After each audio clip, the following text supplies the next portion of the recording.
The 2006 Qana airstrike was an airstrike carried out by the Israel Air Force on a three-story building in the small community of al-Khuraybah near the South Lebanese village of Qana on July 30, 2006. During the 2006 Lebanon War, 28 civilians were killed, of which 16 were children. Israel halted airstrikes for 48 hours following the attack, amid increasing calls for a ceasefire in the conflict between Israel and Lebanon's Hezbollah guerrillas. Initial media reports stated that more than 50 people, including 37 children, had died, although later reports revised this to a lower figure of 28. Including 16 children, with 13 people reported missing. Residents dug through the rubble with their hands, searching for survivors as bodies were removed. Video broadcast by Arab TV showed the bloodied bodies of women and children who appeared to be wearing nightclothes. The Israel Defense Forces, although it admitted striking the building, initially denied that the explosion that caused the mass deaths were the result of their attack. This was contested by Qana's residents, who said the building collapsed due to the Israeli bombing. According to the IDF, the bombing was an attempt to stop Katyusha rockets supposedly being fired by Hezbollah into northern Israel from the village over a 2-week period, and said residents were warned to leave. International observers and journalists said there was no evidence the building served any military purpose. Lebanese Prime Minister Fouad Siniora accused Israel of war crimes and asked, "Why, we wonder, did they choose Qana yet again?" in reference to an artillery shelling carried out by Israeli forces that killed over 100 civilians at a UN compound 10 years before. Kofi Annan urged the United Nations Security Council to condemn the attack, medical and humanitarian response. The airstrike was carried out using 2 bombs, at least one of which was precision-guided, which were dropped in the hour following 1 a.m. On July 30, the second bomb was dropped 5 to 15 minutes after the first. The aerial attack killed members of the Shalhoub and Hashim families who had used an underground garage below a 3-story apartment building as a shelter during the bombing. Initial news reports state that the families were asleep when the 2 bombs were dropped on their building. While Israel had directed residents of South Lebanon to flee the conflict, roads out of the area were also subject to Israeli bombardment. One of the 8 survivors of the blast said that attacks on the roads out of Qana discouraged the 2 families from leaving. Anthony Shadid, reporting for The Washington Post, described the scene he saw that day. Most of the dead had choked on flying dirt and other debris. Their bodies, intact, preserved their final gestures. A raised arm called for help. An old man pulled on pants. 12-year-old Hussein Hashem lay curled in the fetal position, his mouth seeming to have vomited earth. Mohammed Shalhoub sat on the ground, his right hand broken. Kaja, his wife, and Hasna, his mother, were dead, as were his daughters, Hora and Zara, aged 12 and 2, as were his sons, Ali, 10, Yahya, 9, and Assem, 7. The Christian Science Monitor reported that further airstrikes and artillery attacks, which destroyed several houses in Qana, delayed the rescue response. Samir Zbuk, the head of the Red Cross in Tyre, told The Guardian that the first call about the bombing was received at 7 a.m. He said that previous shelling on the road to Qana had delayed the arrival of Red Cross personnel, casualties and memorial services. According to Lebanese Red Cross and Tyre hospital records, 28 people were recorded killed in the attack on Qana. At least 8 people in the homes survived the attack, some of whom were wounded. The dead ranged in age from 9 months to 75 years. The pro-Israel media watchdog group Camera speculates that the fighters were killed in Qana. Hundreds of Lebanese and some international observers marched in the funeral. Reactions. Responding to the incident, Lebanese Prime Minister Fouad Siniora denounced Israeli war criminals and cancelled talks with U.S. Secretary of State Condoleezza Rice. In a television address to the country, he said, "There is no place on this sad morning for any discussion other than an immediate and unconditional ceasefire as well as an international investigation into the Israeli massacres." After the announcement, Rice cancelled her planned visit to Beirut.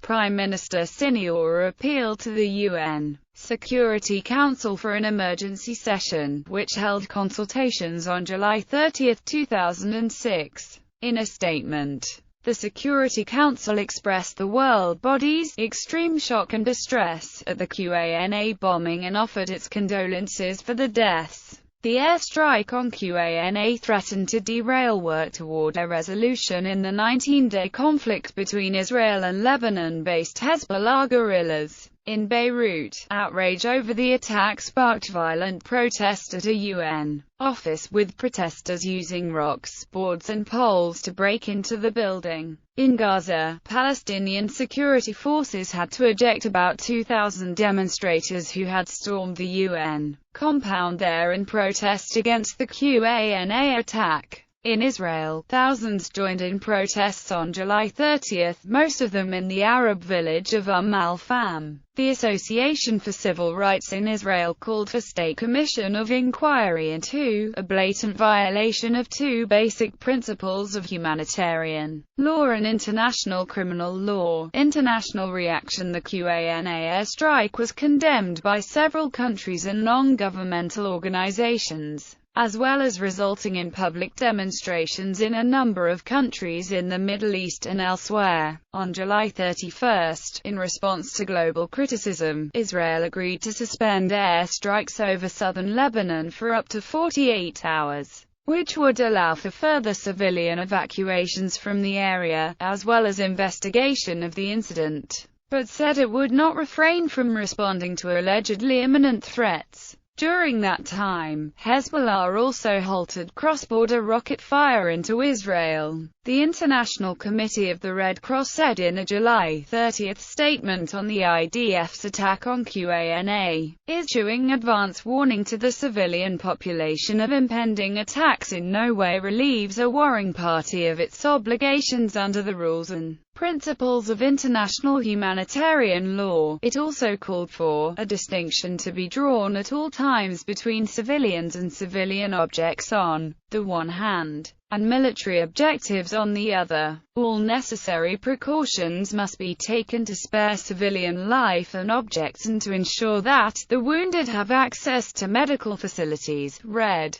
Cross worker Sami Azbak, who was helping to pull bodies from the building, said that many of the children who were sleeping inside were handicapped. Human Rights Watch also warned that the consistent failure to distinguish combatants and civilians is a war crime. In an interview with Israeli newspaper Yediot Aharonot, an IDF general confirmed that throughout the 2006 Lebanon War, Israel pursued a strategy of not differentiating between civilians and combatants in order to keep the casualty toll on the Israeli side low. Journalist commentary: some commentators have pointed out similarities to the 1996 shelling of Qana, in which over 100 civilians were killed by Israeli anti-personnel shells on a UN compound. In the first case, Israel alleged that it fired without knowing the compound harbored civilians. The allegation was put into question after evidence came out that, at the time of the strike, Israel was spying on the compound with 2 helicopters and a drone. Both incidents resulted in increased pressure on Israel to declare a ceasefire. Qana's strategic location at the confluence of 5 major roadways and on the northern edge of Hezbollah-controlled southern Lebanon may have contributed as to its repeatedly being caught in the crossfire position of Israel. Israeli Defense Force spokesman initially reported that the building had collapsed several hours after Israeli bombing. According to the IAF Chief of Staff, Brigadier General Amir Eshel, the building was attacked a little after midnight. He also alleged that he did not know when the building collapsed, but, according to foreign press reports, and this is one of the reports we are relying on, the house collapsed at 8 a.m. We do not have testimony regarding the time of the collapse. If the house collapsed at 12 a.m., it is difficult for me to believe that they waited 8 hours to evacuate it. In addition, it was reported that senior IAF officers had said that the collapse could have been caused by an unexploded missile or by a Hezbollah-planted explosive device. The IDF's excuses were immediately denounced by Qana's residents and witnesses of the strike, who said the Israeli shelling was responsible for the collapse. An elderly man who survived the strike said a Hezbollah device could not be the cause of the explosion, since Israeli destruction of local infrastructure made it impossible that weaponry be moved towards the building. Israeli Chief of Staff Dan Halutz expressed regret over the incident and apologized for the pain the Lebanese people had endured. In its report on civilian casualties during the war, however, independent researchers at Human Rights Watch concluded that there was no evidence that Hezbollah fired at Israel from populated areas.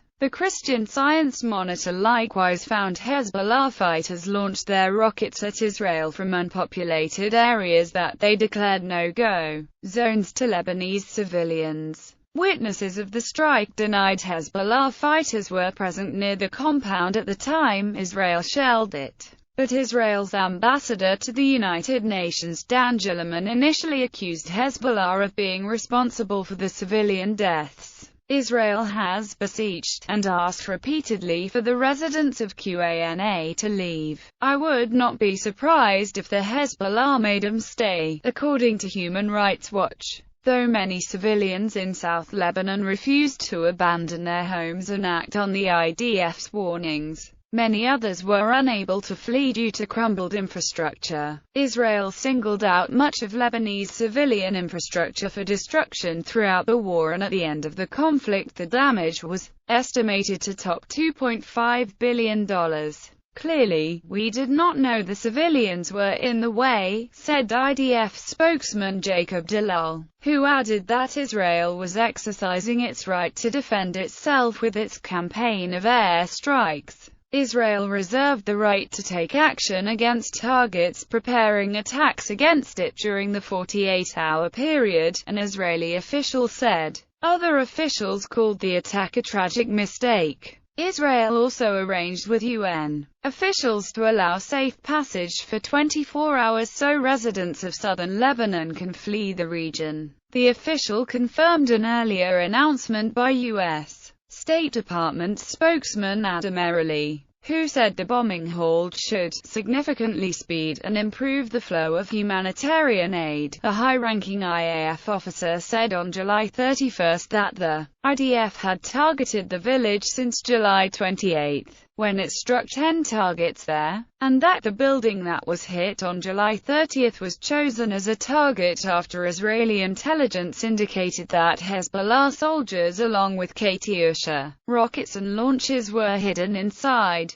The IDF has claimed that the airstrike was in response to over 150 Katyusha rockets fired from the area of the village into Israel in a 2-week period. The IDF also said that they believed the building to be empty. We warned the residents that we would be attacking there, a high-ranking IDF officer said. We work under the belief that the villages are empty and that whoever is there is affiliated with Hezbollah. Amnesty accused Israel of assuming, without grounds, that its alleged warnings to civilians were acted upon, and firing indiscriminately at civilians remaining based on that assumption. The IDF did not release footage of the airstrike itself, but did release a video it said was taken some time before the incident showing Katyusha rockets being fired southwest of Qana. The video also showed rocket launches being hidden in buildings, but the buildings were not identified as being in Qana as was reported.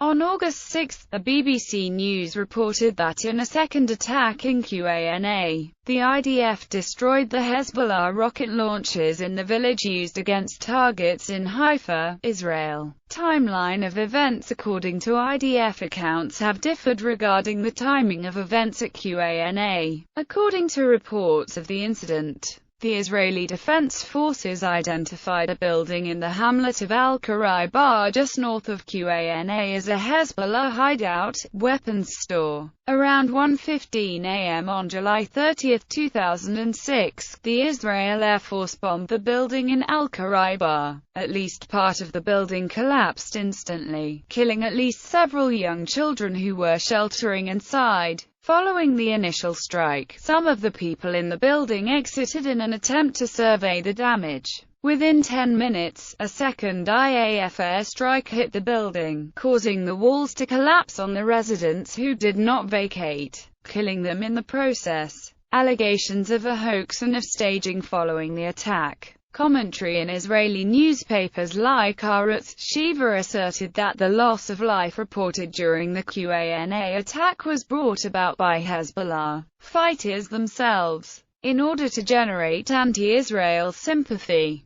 On August 2, the Israel Defense Forces stated they were aware of the rumors, although the allegations did not form part of their latest statement on the bombing. On Fox News, there were claims that some widely circulated photographs of the dead in Qana were staged. Investigations into the airstrike. On August 1, the Israeli newspaper, Haaretz, reported, as the Israel Air Force continues to investigate the airstrike at Qana, questions have been raised over military accounts of the incident. It now appears that the military had no information on rockets launched from the site of the building, or the presence of Hezbollah men at the time. The Israel Defense Forces had said after the deadly airstrike that many rockets had been launched from Qana. However, it changed its version on Monday. The site was included in an IDF plan to strike at several buildings in proximity to a previous launching site. Similar strikes were carried out in the past. However, there were no rocket launches from Qana on the day of the strike. Bomb details a piece of bomb fuselage bearing the markings for use on Mk-84. Guided bomb BSU-37, B96214-700922-6 was unearthed by Lebanese civil defense officials at the scene and verified by international media. Human Rights Watch. According to Human Rights Watch on the 2nd of August, the initial estimate of 54 persons killed was based on a register of 63 persons who had sought shelter in the basement, and the rescue teams first having located only 9 survivors.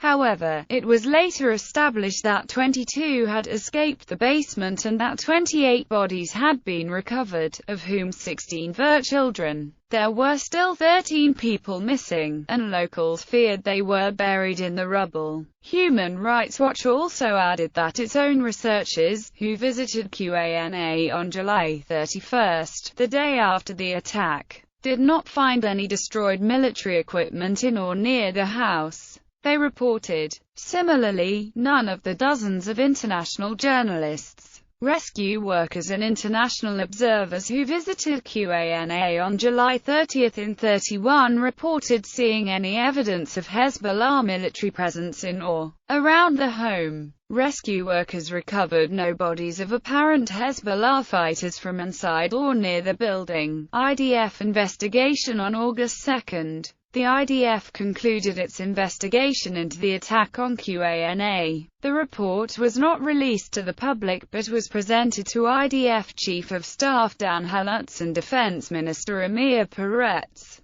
In a statement read out to the press, Chief of Staff Halutz's summary of the report was given. The IDF stated that the building was thought to have been empty, and was struck at 0:25 Sunday by 2 bombs launched by the IAF. One of the bombs exploded and the other was apparently a dud. The statement accused Hezbollah of using human shields and claimed that the IDF operated according to information that the building was not inhabited by civilians and was being used as a hiding place for terrorists. Had they known that civilians were in the building, the attack would not have been carried out. The statement also noted that the building was adjacent to areas from which rockets had been launched towards Israel, and prior to the 30th of July attack, Several other structures were attacked in the same area, because they served as terrorist infrastructure. The IDF did not explicitly take responsibility for the casualties,